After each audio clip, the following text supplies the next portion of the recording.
Before I went live on Kickstarter for the post-apocalyptic Weird West horror game that I'm making, link down below, it's super cool, check it out, I got about 1,200 downloads of the Quickstart packet for my game off my website. And during that time, I got a lot of people asking me how to set up their own Quickstart guide for the game they're working on when they're ready to go public and show it off to the world.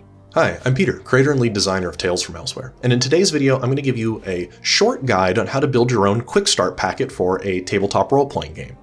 This will go into why you'd want to do this, what a Quickstart is, and what to include and exclude in that document. Then at the end I'll give you a little bit of unsolicited, not legal advice on protecting the intellectual property you've been building. Alright, let's hop into today's video.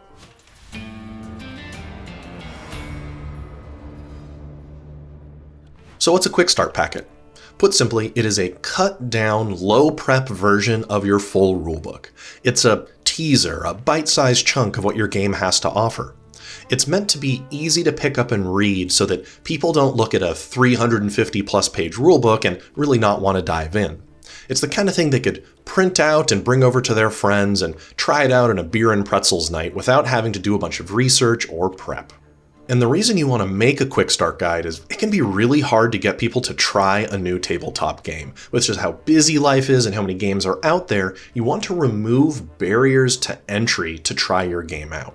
If you send somebody a 200 to 300 page rulebook in a PDF or Word document, they're not gonna probably want to dig into that and read it because that's a lot to ask of somebody. By making a smaller document with just a lot of little punchy rules and the big highlights of your system, it acts as a way to market your game and show it off to others, and it dramatically increases the chances that somebody will actually try to read your game. It's also great practice for rulebook writing. When you make a Quickstart, you're going to try to make it look kind of nice, a little indicative of the final product. And so by doing a small scope version of that, it's helping prepare you to learn the skills you'll need to put together your full rulebook when it's ready. It also acts as a great marketing device. You can send it to prospective publishers who you may want to entice with your game. You can put it on an itch site or your own website and direct people to it as you try to build your community. It gives a product, even though it's free and small, for your own burgeoning group to form around. And lastly, from a game design perspective, it forces you to really take a hard look at the system you've built. What's really necessary to play the game? What gets in the way? What could you cut or cut down or reword? That process is really healthy for the design journey, and asking yourself those tough questions is a great way to potentially kill your darlings in the best way possible. Now, what should you include or exclude from your Quickstart guide? Put succinctly, you should only include the materials needed to play your Quickstart adventure using the pre-gen characters you've built for that Quickstart adventure.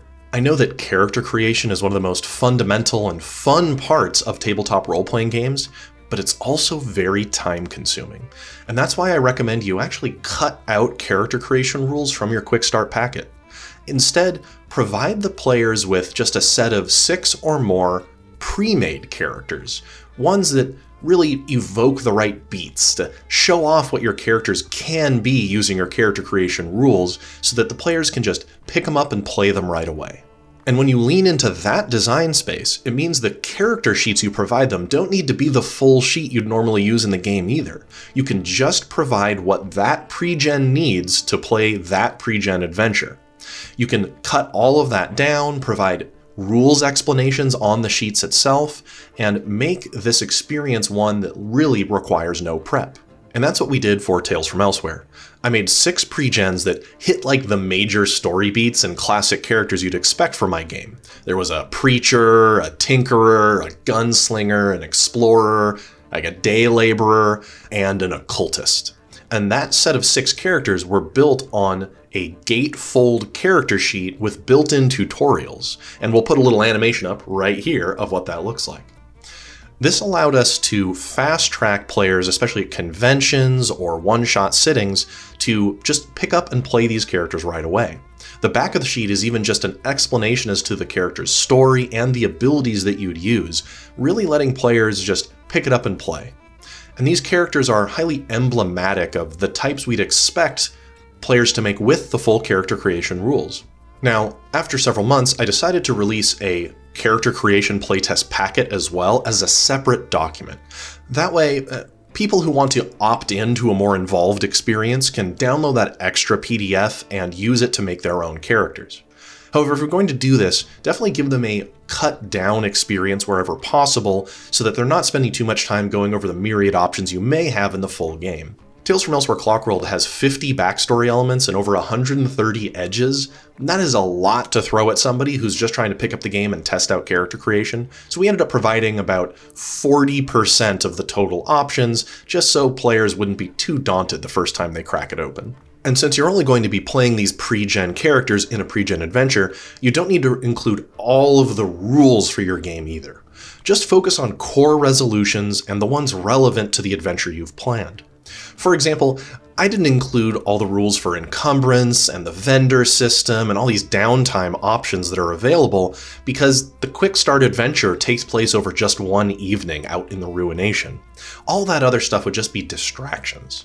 And on the pre-gen character sheets, the gatefolds that are used for tutorials, I removed any need to track encumbrance or gear and all sorts of things that just wouldn't be relevant at that time.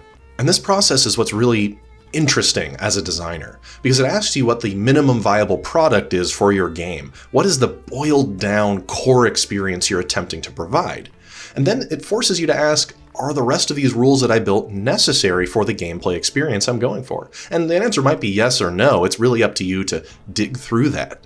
And it forces you to ask yourself, what is that core experience that I want them to do? What is the feeling I'd like them to have? Is this about exploration? Is this about combat? Is it about socialization? Whatever pillars or styles that you want to have, it focuses you down right into that core experience. And that process for me actually caused me to rewrite a lot of rules, not necessarily from a totally new rule standpoint, but the wording and the way that I was describing it. It made me realize that I was being much too verbose in some places and not verbose enough in others, because once I cut down all the extra explanation, I was only left with the rules themselves. And since you're honing in on this core experience, let's talk a little bit about the adventure that you should always include in a Quickstart packet. Yes, that's right. Always have a one-shot adventure in your Quickstart packet. Don't make players picking up this mini rulebook have to build their own story for you. You want to have something for them to just sit down, open up, and play with as little prep as possible. You're not building a grand campaign for them to play for months or even years. You're just building something to play in one sitting, ideally between 2 and 4 hours. You want to just cut it down, keep it simple, so that both the GM and the players could, in theory, just download the packet and play that night. And remember, this adventure should show off what makes your game cool. Highlight the moments that are different than other tabletop role-playing games. If you're making a game that's all about stealth and sleuthing and subterfuge, don't make a combat-heavy adventure if that's not the focus of your game. Condense down the most bare-bones, core aspects of what your game is supposed to feel like to play. For example, for mine, I wrote The Last Train to Nowhere, which is a classic Western.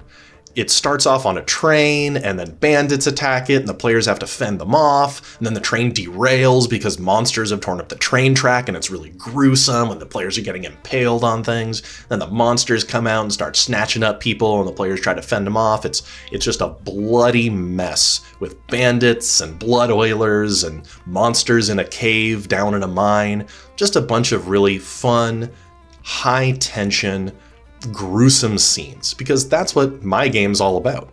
But I can't emphasize this enough, that may not be what your game is all about. You have to really look hard at it and ask, what is my game all about? This is one of the most important parts of your quick start prep, is figuring out what that adventure is. Now, there's not a hard and fast rule for how many pages a quick start should be, like what's the maximum, what's the minimum, but my impression is your total PDF, including all your pre-gens and the rules you need and any world building tastes you might want to include and the adventure should probably be no more than 50 pages for the entire thing. You can go beyond that, sure, but if somebody opens up that PDF and sees 200 pages, they may not want to read it. The idea is that the rules themselves are maybe only 10 pages and then maybe another 10 pages for characters and, another 10 pages for maybe world building, and then the last 10 pages or so as a short adventure. Just keep it simple, keep it tight. And now, I'm not a lawyer, so take what I'm about to say with a huge grain of salt. Before you release your Quickstart packet, you may be worried about protecting what you've written, both from a mechanics and story standpoint. Now, you can't actually trademark or copyright your game's mechanics, right? Your die resolutions and systems, that's not something you can really actually copyright.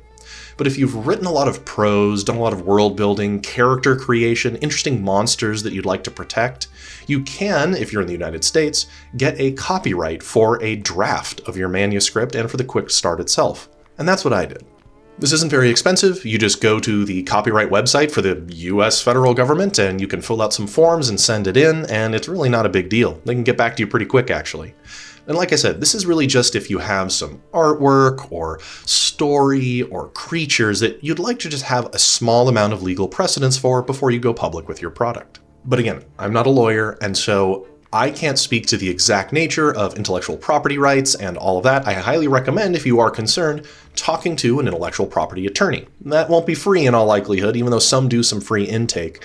But if you're very concerned and you've put a lot of time, energy, and potentially money into a product, it doesn't hurt to consult with a legal service. And that's also what I did as well. But honestly, that may not be necessary. There isn't really a ton of plagiarism that goes on in the tabletop community. There's a lot of borrowing and inspiration, and we should all be quite open with our designs and feel free to talk to each other.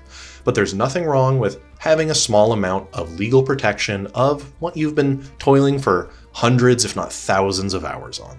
So in summary, you want to make a quick start guide that's maybe no more than 50 pages, only includes the rules and materials you'd need to play pre-gen characters in a pre-gen adventure, and nothing more. The whole game itself could have lots and lots of options and rules and character creation, and you could maybe include a page that hints at or discusses what that would be. But keeping your quick start tight, efficient, and the kind of thing that a group of friends could just crack open and play one night with no prep is vital to having a quick start that people are going to want to download and play. I hope you enjoyed that video. If you found it useful and you want to continue that conversation, consider joining the Tales from Elsewhere Discord server. In there, lots of other fellow designers are sharing their own quick start guides and drafts with each other and giving each other feedback almost every day. And if the game I've been describing here, Tales from Elsewhere Clockworld, sounds kind of cool to you, maybe consider checking it out and backing it on Kickstarter. It's a fully grassroots, community-driven approach we're taking to the funding and creation of this game, and it would mean a lot if you were to consider checking it out and, hey, maybe picking up a PDF or a hard copy. Anyway, I appreciate you watching this video, and I will see you here next week on Tales from Elsewhere.